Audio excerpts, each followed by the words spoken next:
Hello, you're with me, the voice of ability for persons with disability. United Nations statistics estimate that over 600 million people live with disability globally, and over 400 million people live with disability in Africa. 40% of Africa's population are made up of people living with disability. 10 to 15% of school-age children in Africa live with disability. Ghana's population is over 32 million, and 8% are people living with disability. How does this impact on persons with disability in terms of policy formulation, marriage and family life, education, healthcare, employment, and so on? For those of us in the disability community, discrimination and stigmatization is the root cause of almost every challenge we face. However, success only comes to those who know how to overcome their challenges and not those who know how to avoid challenges. So join me, the voice of ability for persons with disability, as I navigate my way through the riveting stories, the unbelievable experiences, and the life-transforming journeys of persons with disability on the Helping Hand TV show.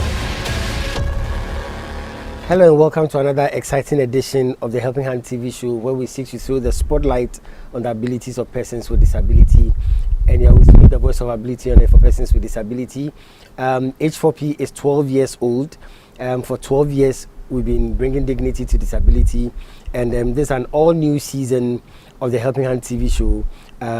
Today, we are going all the way to Kenya to have a very special conversation with my very special friend. But I'll go for a break. When I come back, I'll introduce you to my guest.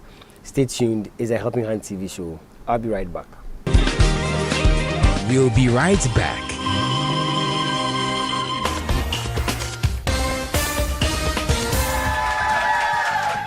Hello, ladies and gentlemen. You are with me, the voice of ability on air for persons with disability.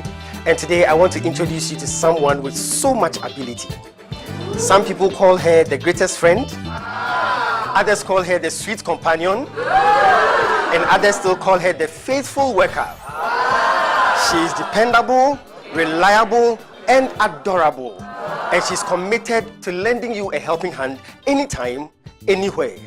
Distinguished ladies and gentlemen, help me welcome DV Cleaners. DV Cleaners Alata Samuna Shower Gels, DV Cleaners Aloe Vera Shower Gels, DV Cleaners Body Lotions, DV Cleaners Hair Shampoos, DV Cleaners Hair Conditioners, DV Cleaners Liquid Detergents, DV Cleaners Hand Wash, DV Cleaners Floor Cleaners, DV Cleaners Toilet Cleaners, DV Cleaners Cake Soaps, and now introducing DV Cleaners Hand Sanitizers. For bulk purchase, call us on +233 278 308 246 or +233 244 467 326. DV Cleaners, one of the top most made in Ghana products. DV Cleaners, proudly Ghanaian. And so remember that anytime you purchase any of the DV Cleaners range of products, you are lending a helping hand to a person with disability, and you are supporting H4P Organization's special advocacy for persons with disability. DV Cleaners, Nature's finest touch. Distinguished ladies and gentlemen, the H4P Organization is 12 years old. Hooray! And H4P, as part of the 12th anniversary, has launched the Chill Awards. The Christina Hackman Impact Leadership Awards is the Chill Awards. The Christina Hackman Impact Leadership Awards is an award scheme instituted by the H4P Organization to honor and acknowledge people who contribute significantly towards national development and especially the development of the disability community. Is the Chill Awards. Eligibility to winning the Chill Awards, it's in the following categories. 1. The individual, group or organization who has contributed to the sports and the entertainment landscape in the disability community. 2. In the area of education. And 3. In entrepreneurship. Is the Chill Awards, the Christina Hackman Impact Leadership Awards, and the call to application will soon be made available on the H4P Organization's website, h4porganization.org, Chill Awards website, chillawards.com, Helping Hand website, helpinghandshow.com, and on our social media platforms. Or call +233 209 555 777 or +233 596 313 338. or +233 277 552 208 is the Christina Hackman Impact Leadership Awards, the Chill Awards. Chill Awards.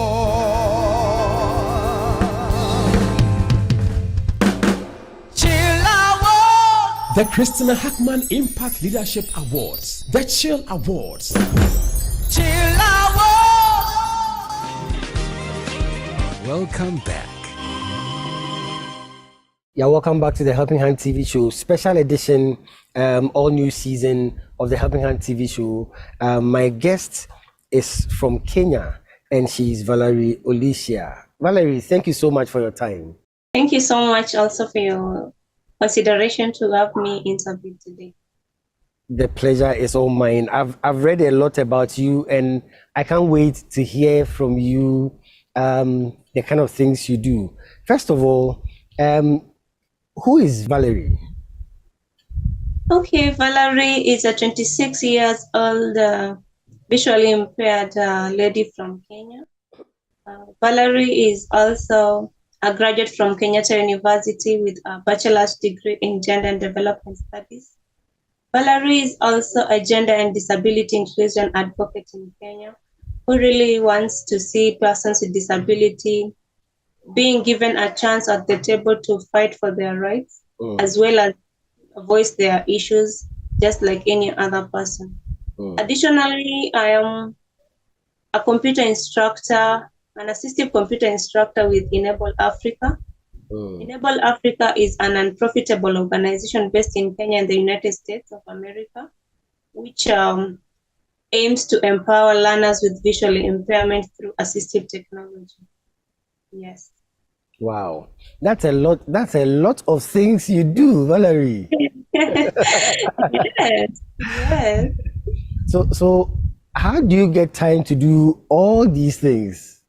Yeah, I manage my time very well. Actually, Monday to Friday, it's when I work with Enable Africa because it's our working days. Then I get my free time to do my advocacy, basically with social media, because in Kenya, most youth, with the statistics, bearing in mind that statistics has it that most youth are social media users. So reaching out to most youth through sexual and reproductive health advocacy, disability advocacy, and inclusion.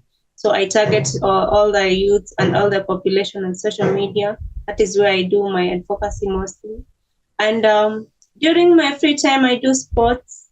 Just like I mentioned, I'm a Deputy Secretary General at Kenya Sports Association for the Visually Impaired. So we hold national events for sports for the visually impaired people. Yes. That's amazing. I'm fascinated by all these things that you do. Yes. It is for the betterment of all of us. Exactly. Yes. So, Valerie, let's start with your story. Were you born blind? No, actually, I wasn't born blind. I was born with all my sight, but on the way during my high school in Kenya, we go for high school for 4 years. So on my third year, that is in Form 3, I lost my sight. So struggling to know what made my sight lost is when I started undergoing treatment through various hospitals in Kenya. So I visited a number of hospitals and I was diagnosed with a brain tumor, which was pressing my optical nerves, so I could not perceive light to the eyes. Wow. So at the time that I was being diagnosed, the damage had already affected my right eye, so my right eye is completely blind. Wow. So let's take it step by step. Did it happen all of a sudden, or it was a gradual loss of your sight? It was so gradual. I even wrote an article about it. I can share some other time. It was so gradual that I was in a boarding school. So when you are in a boarding school and you raise concerns of headache, you are sent to the sick bay to fetch some drugs. So several times it happened so, and I was being told it is examination fever, it is home fever, and all that stuff. And I was denied chance to go home and seek for medication, and that is how it got very, very much worse on me. So yes, by the time I was being diagnosed, it was too late. So it means when you have a child and the child keeps complaining about headache, Yeah. you should take it seriously, right? You should take seriously. Headache isn't a joke anymore. Headache kills. Yeah, someone can complain of headache and the next minute you are talking of something else. Wow. So right now, what's the state? Your right eye is completely off. Yes, it is completely off. Wow. But you see a little through the left. I saw a little through the left, but scientists say the left eye has very weak lenses, and exactly that is what happens. So I see very little and very blurry. Wow. Let me find out from you. How old were you when you lost your sight? 17 years old at Form 3. That would be very traumatic. Can you? It was very traumatic. Yes. Exactly. Can you walk me through how it was like for you? Yeah, it was very traumatizing. You know, that was my teenage, and seeing all these things, they are good, and all of a sudden you realize that you can't see anymore. So I was even in a classroom, and we are told in a mathematics class, we are told to press the calculator, and I press, and I am that girl who really performs, and by that time I am getting even wrong answers in mathematics classes. So I was like, what's really happening with me? So I sometimes got depressed. I just want to be alone. So that was isolation. I even when I went for treatment and the doctors were telling me that I won't be able to see again, I was like, I don't even want anything to do with therapy or counseling. Just leave me alone with my own. That was just a point of denial. I just completely denied myself. It wasn't easy for me. That would definitely be so difficult. Your family, let's talk a bit about your family. Were you with your family at that time, and how did they take the condition? Let me just get you by surprise that I'm the firstborn in my family, a family of 4 years. So it was also traumatizing to my parents. They are also very young. Yeah, so they were really traumatized. My mother actually walked with me the whole journey because my father was very busy at work. So my mother had to drop her work and just take care of me completely. So it wasn't easy for my mother. She even got emaciated seeing me all in that situation. But all in all, I thank God because my parents were very literate and they never believed in what people call curses, what people call witchcraft. That is what I was being told, that someone has witchcraft me, it is a curse. But my parents were very literate and they took a biological step to take me to hospital, get me diagnosed very fast, get the brain tumor, get me to a surgery. Okay. And so that is what really took me off that burden. My parents were very enlightened. So was the surgery successful? Yes, the surgery was successful and it was just done here in Kenya. So as we speak, are there any hopes of your sights coming back at least a little? That one has no hope because nerve issues are usually irreversible unless otherwise. So I don't have any hope of getting my sight back. But with the acceptance in me and what God has done in my life, it is well. It is really well. Indeed, it is well. Indeed, it is well. I'll go for a quick break. When I come back, I'll continue my conversation with Valerie. It's the Helping Hand TV show. We'll be right back. Stay tuned. We'll be right back.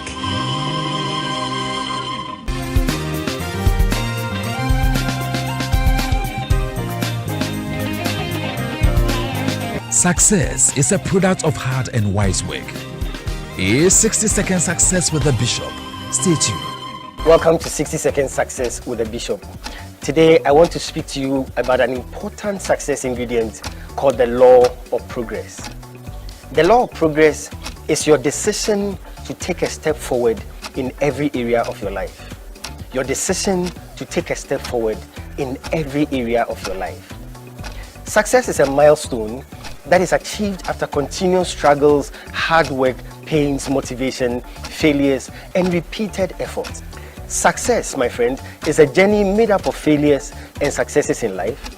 And those who never see success are those who decide to stand at one place in life, those who refuse to progress. If you really want to be successful, then you have to take a step forward. You have to decide to progress in every area of your life.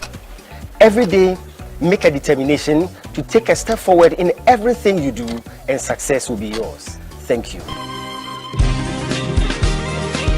Welcome back. Welcome back to the Helping Hand TV show with me, the voice of ability and for persons with disability. It's an all-new season of the Helping Hand TV show. H4P is 12 years old, and today my very, very special guest, Valerie Alicia, is from Kenya. And Valerie, thank you so much for spending your time with me today. Thank you so much. I want to find out, how many siblings do you have? You are the firstborn, but how many siblings do you have? 3 siblings. The impact of your loss of sight will definitely go a long way to affect your siblings. How was it like for you? Did it change your relationship? Did it impact on your relationship with them?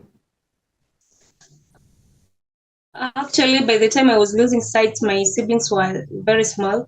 The second born in our family, between me and him, those are 8 years. So by the time I was losing sight, they were very young. They came to get to term with the condition that I have, and they were really supportive. They could even hold my hand that, sister, can you come, let's go this way. That is even my second born. But our third born has come to terms with it as he grows up, and he's continuing to be of support. Same to our last one. I'm reading your profile, and you say here that my professional desire is to be a major player in the advancement of the voices of persons with disability, with a bias to disability mainstreaming. Let me find out from you, is it because of your condition that you decided to be a voice for persons with disability? Exactly, because of my condition, that is, I know where the shoe fits and I know where the shoe doesn't fit. So that is why I decided to be the voice of the voiceless. Let me voice the voice of that person with disability who is unable to get his or her right because of the disability. So let's talk generally about disability in Kenya. I know in Africa, one of the things we are fighting with has to do with this stigmatization thing, this superstition thing. When you lost your sight, did you lose some friends? Yes, I lost friends, especially it was my teenage. So I lost very many friends from my former high school, the one I was in, and some friends even in the village. They had to, they had to distance themselves from me, but it never hindered me from pursuing the person I am today. Is it because you have a strong character? Is it because you are very courageous? How come with all the discrimination around you, it didn't affect you? My father terms me as determined. I'm so resilient to it. Wow. So your determination plays a role. Did you get it from your father or your mother? Both of them could have played their part. My mother is so resilient, and my dad too. Yes, both of them gave me a piece of it. and that's why it is so strong in me. Wow. So before your condition, what was your vision for life? What did you aspire to be in life? I aspire to be a human resource manager, just penning people down and penning them off, you know. Yeah. That's interesting. Why that particular one? Because I was even when I was in high school at around Form 2, I wrote a letter to my mother telling my mother that I want to be a human resource so that I can get so many people in my books of record employed and others deployed.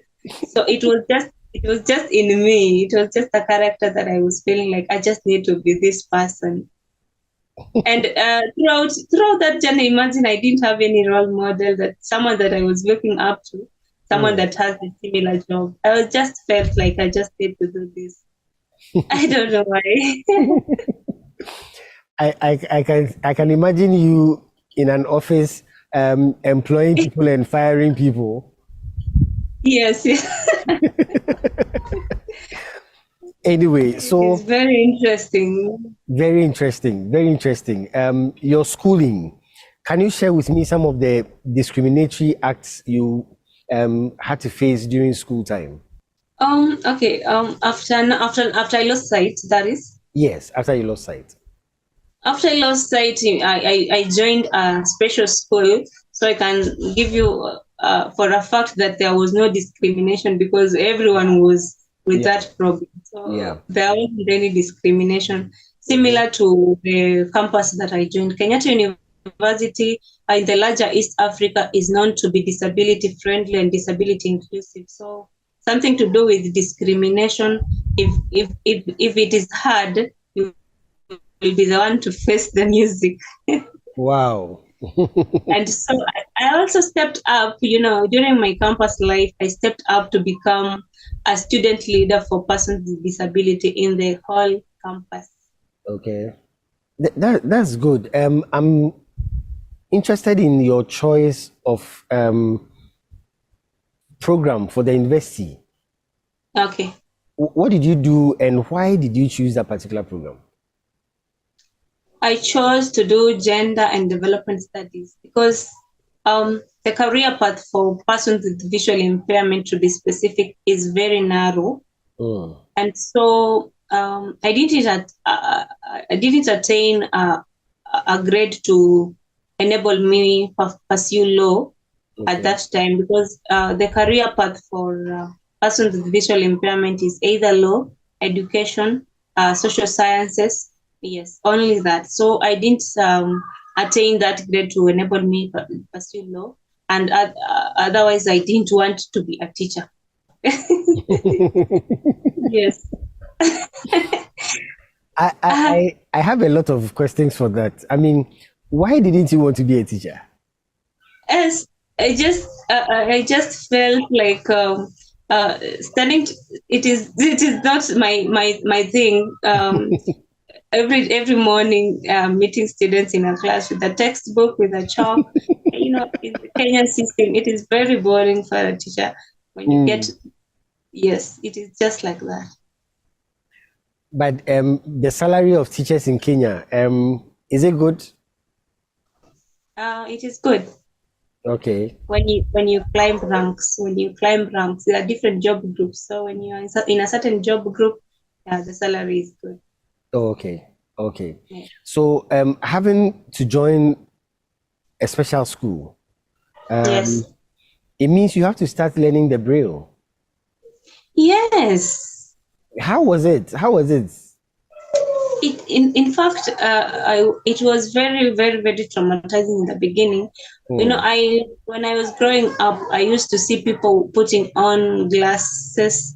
So I knew at that moment when I had eye problems, I could just go to a hospital, be given glasses, and go back to school for the normal curriculum. But things here now are turning. Tables are turning, and I need to now learn Braille. So it wasn't easy in the beginning, but when I just came into terms with the fact that I was now blind, I just went on to Machakos Technical Institute for the Blind for a few months, learned Braille, and it really captured very fast.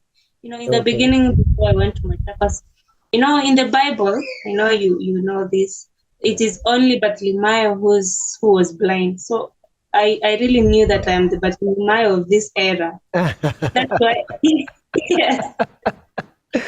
Ooh. So I had not met anyone else who was blind. So I just knew I'm the Bartimaeus of this era. So it was really giving me a lot of depression and stress.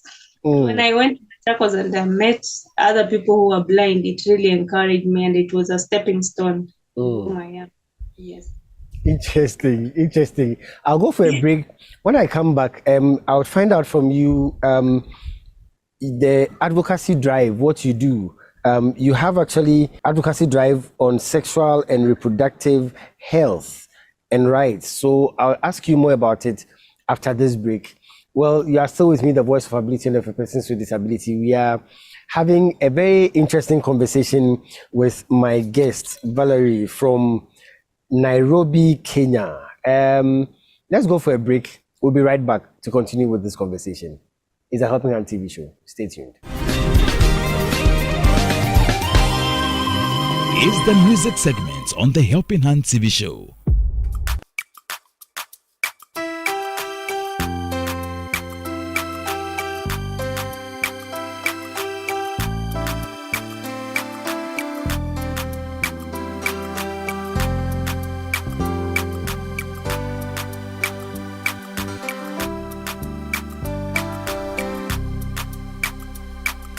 How can I express my gratitude for all the many things you've done for me? Yeah. Words are not enough to say thank you, Lord. You're my everything. Yeah. How can I express my gratitude? Yeah. For all the many things you've done for me. Yeah. Words are not enough to say thank you, Lord. Lord, you're my everything. I call you Jireh, you're my provider. I call you Nisi, you are my banner. I call you Rapha, you are my healer. Yeah, yeah. Lord, you're my everything. Oh, you're my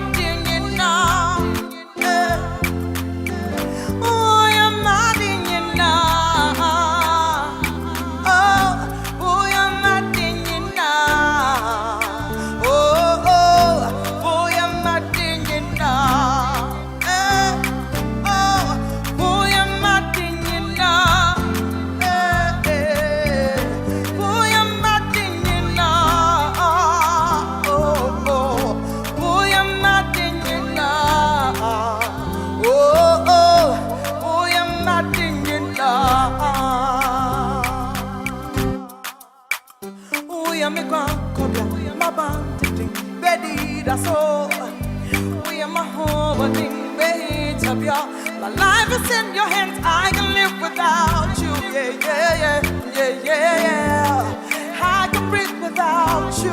Yeah, yeah. I can move without you. Yeah, yeah. Who am I without you? Yeah, yeah, yeah. And I can live without you. Oh God, I can breathe without you. Yeah, yeah. I can move without you, yeah, yeah, yeah. Who am I without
Hello, this is the voice of ability on air for persons with disability. Life is about success. Success is about achievements, but greatness is about helping others to achieve success. I believe strongly that God gave us two hands so that we can use one hand for ourselves and the other hand to help other people. But Mrs. Christina Ananswa Hackman seemed to have used both of her hands to help everybody else.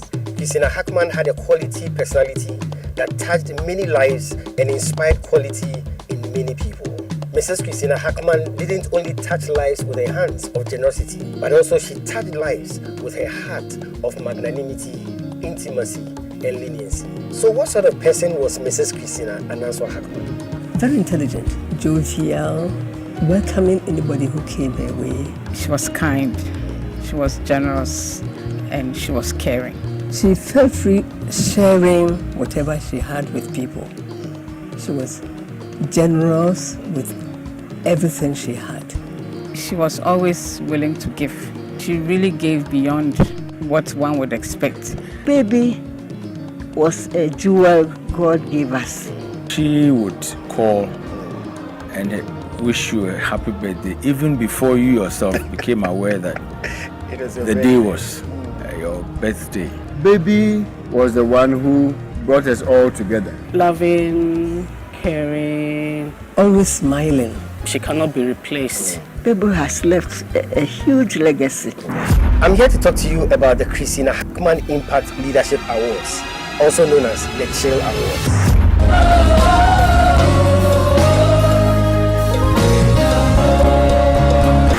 Christina Hackman Impact Leadership Awards, also known as the Chill Awards, is an award scheme by the H4P Organization in honor of my mom, Mrs. Christina Ananswa Hackman, an amazing woman, an incredible woman.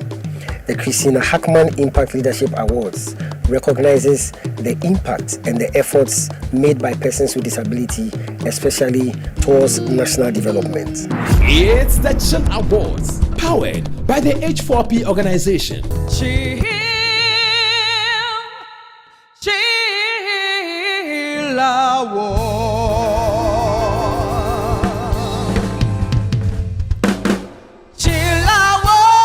The Christina Hackman Impact Leadership Awards. The Chill Awards. Chill Awards. Welcome back. Yeah, welcome back to the Helping Hand TV show with me, the voice of ability and for persons with disability. This is a special edition. H4P is 12 years old. We've been doing this job for the past 12 years, and we thank God for his mercies and his goodness. My very special guest is Valerie Olicia from Kenya. And Valerie, thank you so much for spending your time with me today. Thank you so much. I'm interested in your advocacy drive, sexual and reproductive health and rights. Why that particular one? Why that particular one? Because the health sector similarly is discriminatory to persons with disability in Kenya. Okay. And I took that initiative to champion for the rights, sexual and reproductive rights of persons with disability. I can give you a simple scenario. Okay. For myself, maybe person with visual impairment walking into a health facility, and this person is seeking family planning or contraceptives as a sexual and reproductive health aspect. Okay. So in that scenario, the health worker looks at this person and it's like, Ata, even you do these things. So it's so discriminatory. Yes. It sounds so discriminatory. So because how do you assume that a person with disability has no reproductive life? Yes. So such things get me off. And you can imagine someone with hearing impairment walking into a facility and wants to seek.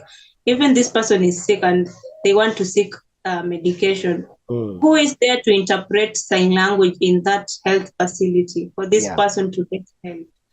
Such things are so fascinating, so that someone needs to step into the gap to make the government realize that there is something that needs to be done. Yes. That's interesting. In Ghana here, we have issues like a person with disability that falls in love with somebody, and the family would rise up against it because they don't want their family member to be married or be in love with a person with disability. I don't know if you have such issues in Kenya.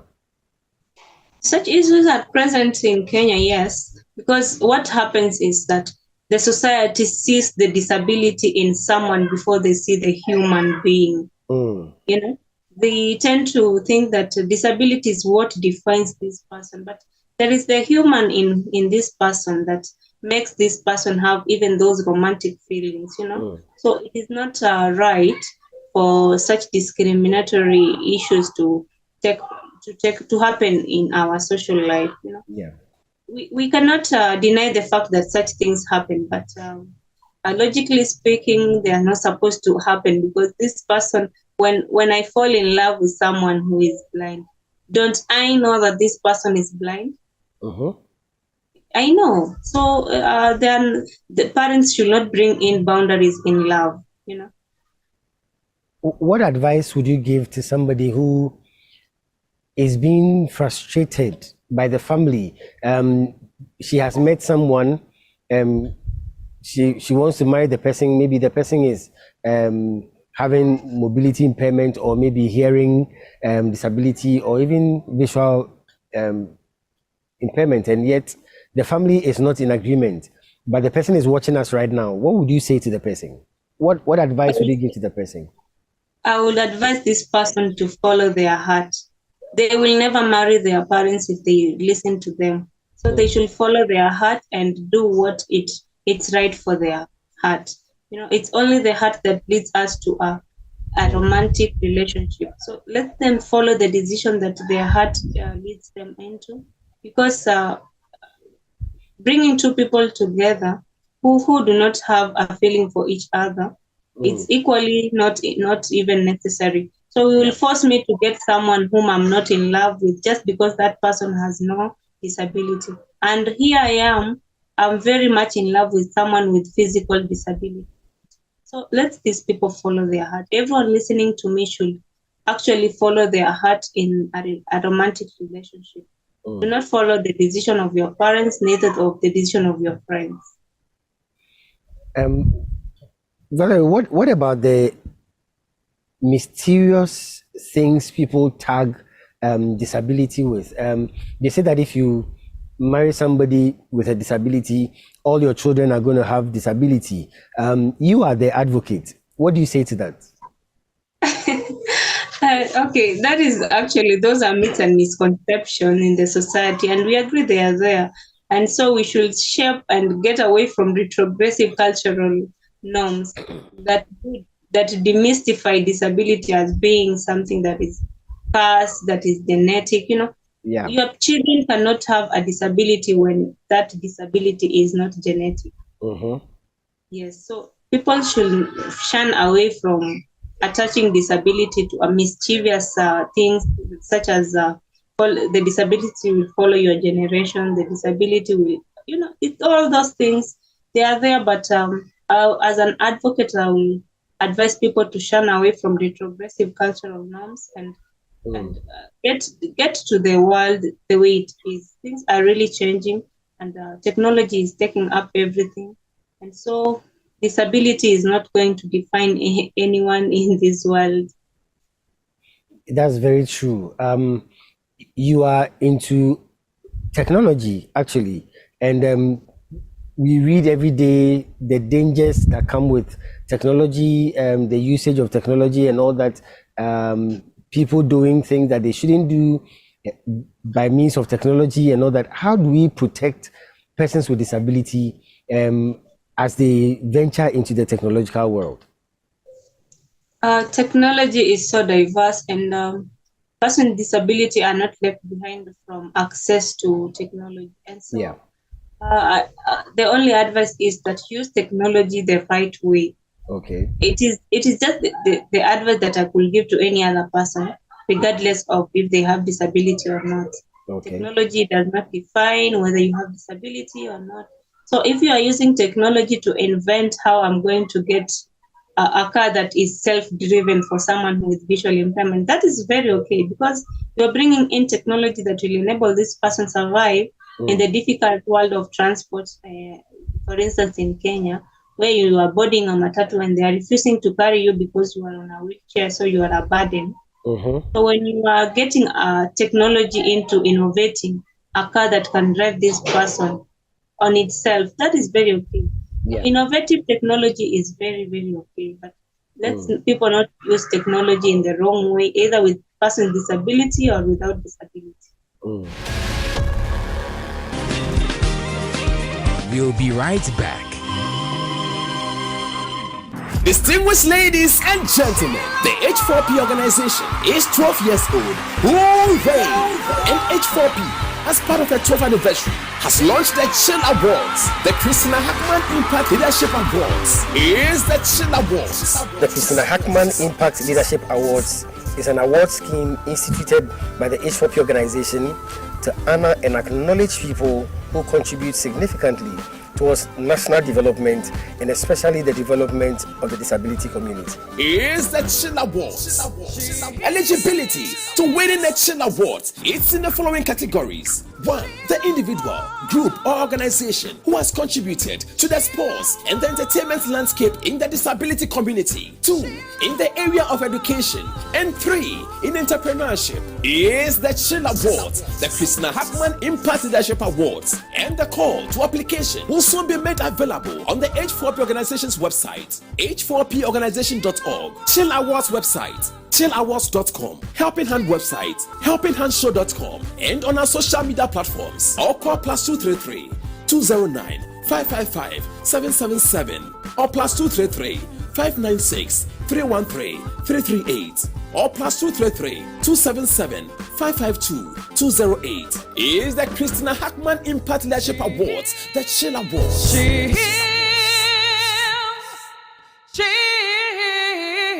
Awards.